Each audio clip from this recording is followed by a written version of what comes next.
এটা তাসমিন জারাকে বলেননি, এটা উনি বাংলাদেশকে বলেছেন। যে লোকটি এই ভাষাগুলো বলেছেন নিশ্চয় ওনার মা এই টাইপের মহিলা। এক রাক্ষসের দল খেয়ে যাবে, আরেক রাক্ষসের দল খেতে বসবে। এটা ঠিক না, এটা হওয়া উচিত নয়। তাদেরকে অশ্লীল অশ্রাব্য ভাষায় গালিগালাজ করা হচ্ছে। যারা করেছে তারা আসলে মূর্খ, অশিক্ষিত। যে লোকটি এই ভাষাগুলো বলেছেন নিশ্চয় ওনার মা এই টাইপের মহিলা, যার ফলে ওনার মুখে এই ভাষাটা মুখস্থ। এবং দ্বিতীয়ত নিশ্চয় ওনার ঘরের বর্তমানে যিনি ওয়াইফ আছেন তিনি এই টাইপের মহিলা যে অশ্রাব্য ভাষাগুলো বলেছেন, যার কারণে উনি ভুলতে পারেননি।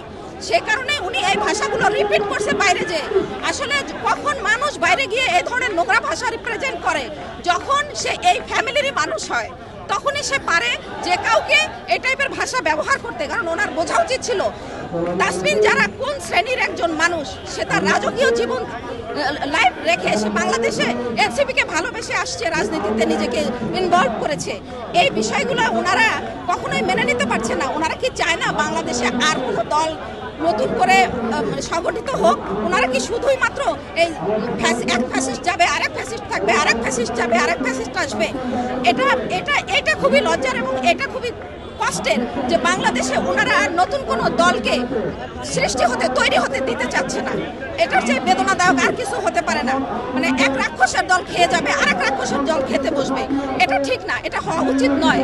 ধন্যবাদ। ভাষাগুলো যে বলেছে সে নিশ্চয়ই এই ধরনের একজন গর্ভধারিণী মায়ের জন্মের ছেলে, যার ফলে তার ব্রেনে এই ভাষাগুলো ঘুরছিল। সেকেন্ড বিষয়টি হচ্ছে উনি যাকে বিয়ে করেছেন বর্তমানে ওনার ঘরেও ঠিক এই ভাষার একজন নারী ঘরে রয়েছেন, যার ফলে উনি এই ভাষাগুলোকে কোনোভাবেই ভুলতে পারেননি।